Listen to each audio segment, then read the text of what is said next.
बताएंगे कि the food is awesome. Yeah, absolutely. So beautiful.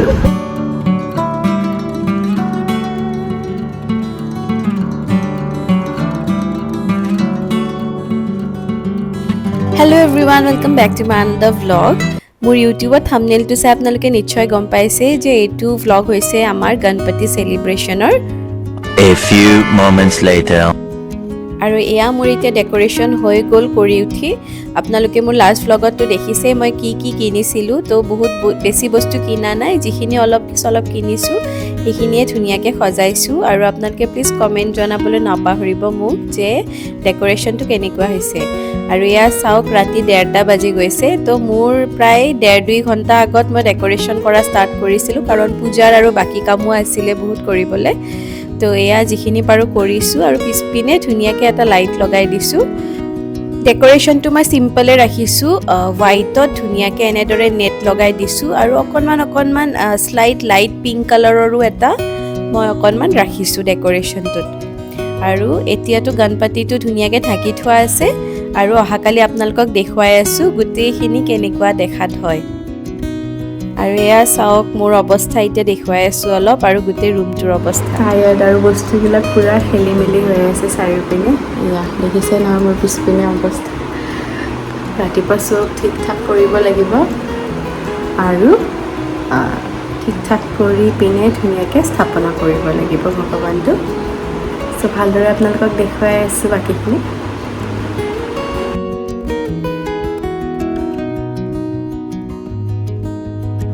A few hours later. আৰু এয়া ৰাতিপুৱাৰ লগে লগে আমি গণপতিটো স্থাপন কৰিলো ধুনিয়াকে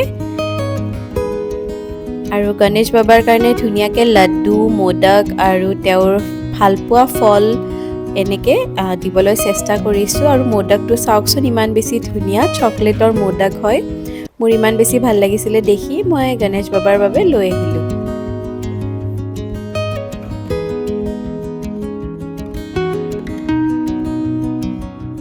আৰু এইটো লুক হৈছে গধুলিৰ চাওকচোন ইমান ধুনিয়া লাগিছে লাইটটোৰ সৈতে একদম জিলিকি আছে গণেশ বাবা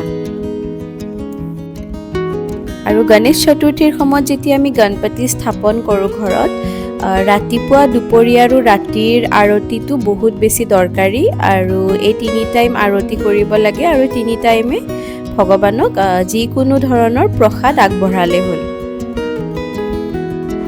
Hello everyone, আশা কৰো সকলো ভালে আছে আজি মোৰ নতুন এটা ভ্লগলৈ আপোনালোকক স্বাগতম জনালো আজি হৈছে গণপতিৰ সেকেন্ড ডে আৰু আমাৰ ঘৰত আজি গেষ্ট আহি আছে কোন গেষ্ট আহি আছে আপোনালোকক মই দেখুৱাম মোৰ লগৰ কেইজনী আহি আছে লগৰ মানে মুখ্য ডাঙৰ হয় বাৰু কিন্তু মানে কি আৰু আমাৰ বন্ডিংটো লাইক আ ফ্ৰেন্ড মোৰ আগৰ ভ্লগত চাগে আপোনালোকক দেখুৱাইছিলো নহয় তেওঁলোকক সো তেওঁলোক আহি আছে আমাৰ ঘৰত আজি গণপতি বুলি তো চাই থাকক তেন্তে ভ্লগটো মই এতিয়া বনাই আছো মোৰ খিচিৰি আৰু মানে কি প্ৰসাদৰ বস্তু আৰু সো কি বনালো আপোনালোকক দেখুৱাই আছো এয়া মই বনাই আছিলো প্ৰসাদৰ বাবে পায়স হেল্ল' এভৰিৱান এয়া ময়ো ৰেডি হৈ ললো খানা চানা বনোৱা সেই একদম 1 মিনিটো ৰেষ্ট পোৱা নাই এয়া বনাই উঠি আকৌ ফ্ৰেছ হৈ আকৌ ঠিক ঠাক কৰি এয়া আকৌ নিজে ৰেডি হৈ আহিছো এয়া মোৰ লগৰ কেইজনী এতিয়া আহি পাব হৈছে আপোনালোকক দেখাই আছো বাকিখিনি আৰু এয়া হৈছে গণপতি বাবাৰ বাবে প্ৰসাদ মই আপোনালোকক কৈছিলো যে ৰাতিপুৱা দুপৰীয়া আৰু ৰাতি অলপকে এনেদৰে যিকোনো ধৰণৰ প্ৰসাদে আগবঢ়াব পাৰে সব হৈ গ'ল ধুনীয়াকৈ ৰেডি বলক এতিয়া তেখেতসকলক ৰখি আছো আৰু মই ধুনীয়াকৈ পূজাও দি ল'লোঁ কেনেকুৱা লাগিছে ক'ব সিম্পল মেখেলা চাদৰ এযোৰ পিন্ধিছোঁ সিহঁতে আহিলে বাৰু ভালদৰে দেখুৱাই আছোঁ মই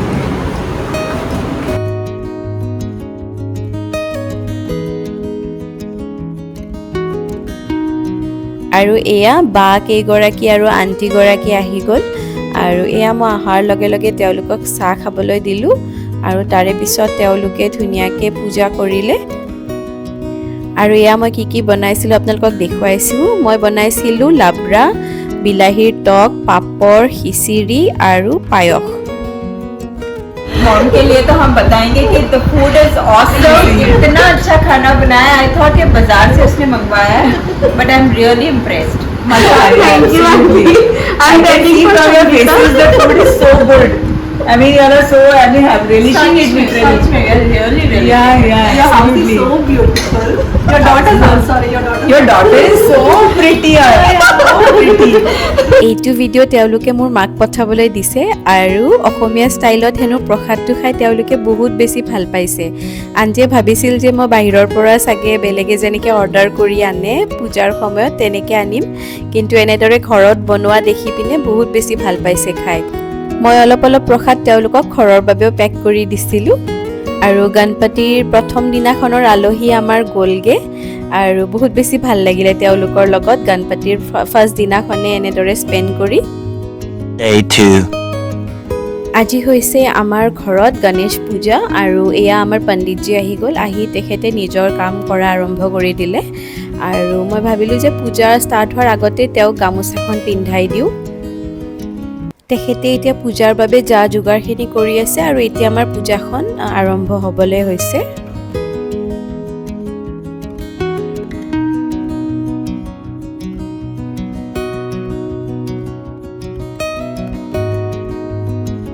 আমি সেইদিনাখন হাৱানো কৰিছিলোঁ আৰু পূজাখন ইমান ধুনীয়াকৈ হৈ গ'ল, বহুত বেছি ভাল লাগিছিল মনটো.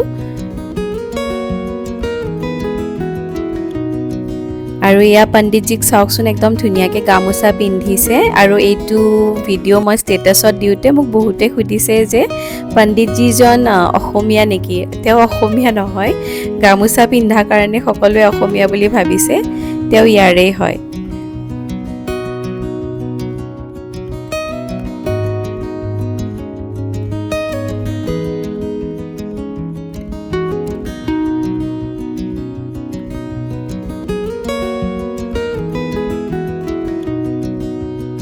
পূজা হোৱাৰ পিছত পণ্ডিতজীয়ে এতিয়া চাহ আৰু প্ৰসাদ খাই আছে. তেওঁৰো এতিয়া যাব সময় হৈ গ'ল.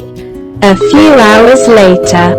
এতিয়া গধূলি আৰতি কৰি পিনে মই আকৌ ভগৱানৰ বাবে প্ৰসাদ বনালোঁ আৰু তেওঁক এই প্ৰসাদ আগবঢ়াইছোঁ. আৰু এতিয়া আমাৰ ফ্ৰেণ্ডজো আহি আছে, পূজাৰ বাবে ইনভাইট কৰিছিলোঁ, তো সকলোৱে আহিল, বহুত বেছি ভাল লাগিলে মনটো.